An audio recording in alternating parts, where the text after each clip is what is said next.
Good evening, everyone. My name is Sergio Moreno. I'm a fifth-year biomedical engineering student at Pontificia Universidad Católica del Perú and Universidad Peruana Cayetano Heredia, and I'm applying for REPU CS. I'd like to start by explaining why I chose biomedical engineering as my career.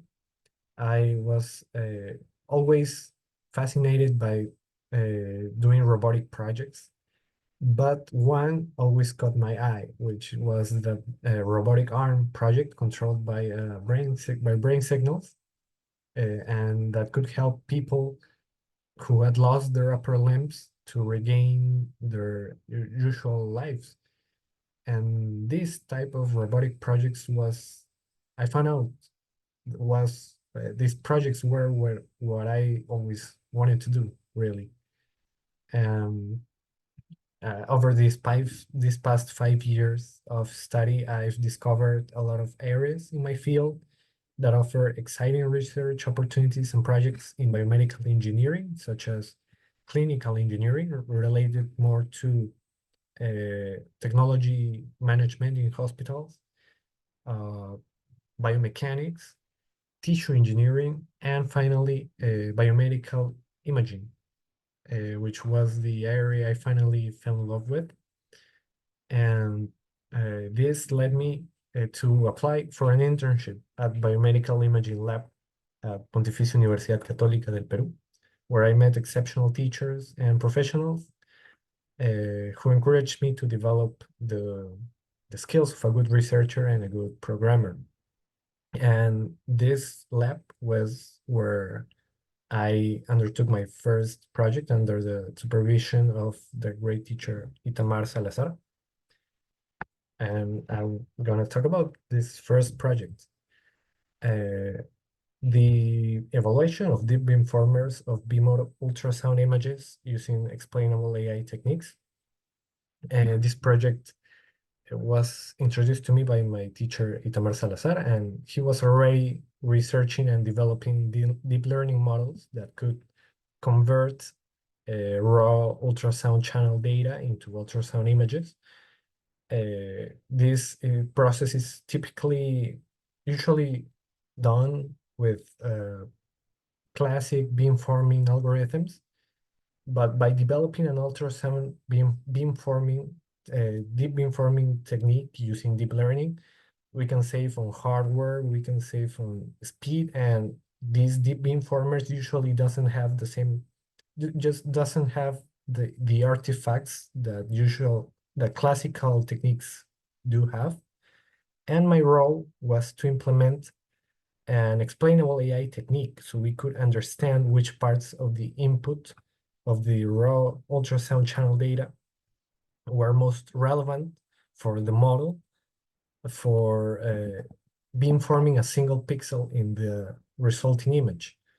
I accomplished this using the PyTorch framework and Python programming language, and I did the research and found the GradCam explainable AI technique. This algorithm is usually developed on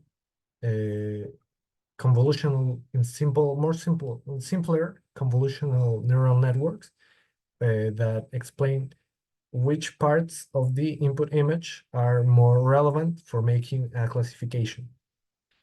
And as the original model that we have don't function as a classification model, I kind of modified the original GradCam algorithm.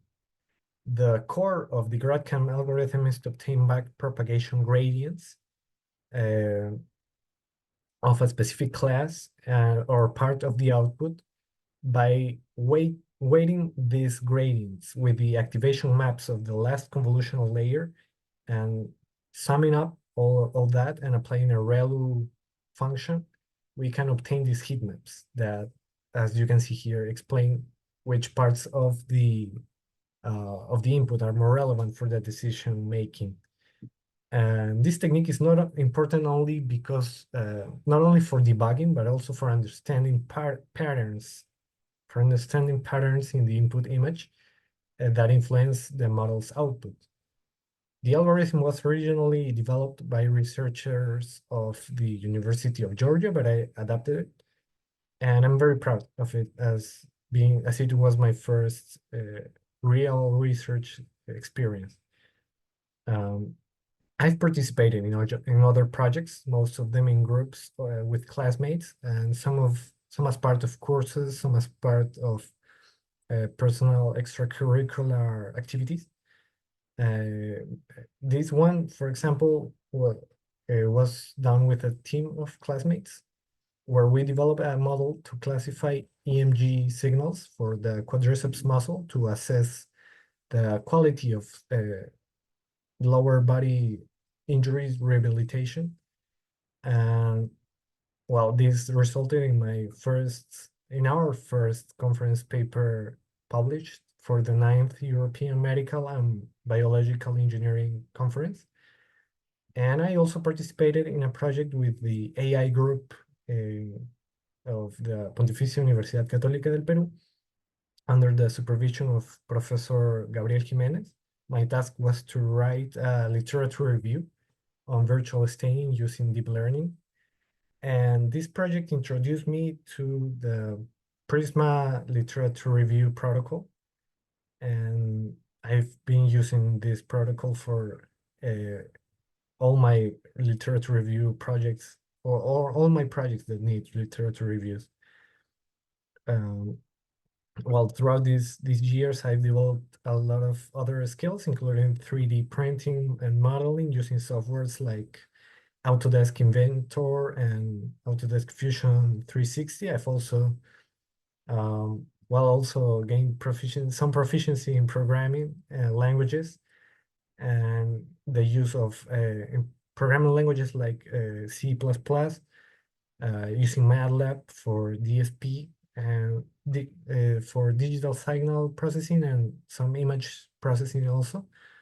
And obviously the use of some proficiency in Python programming language and the use of these two frameworks for deep learning and for machine learning in general, right?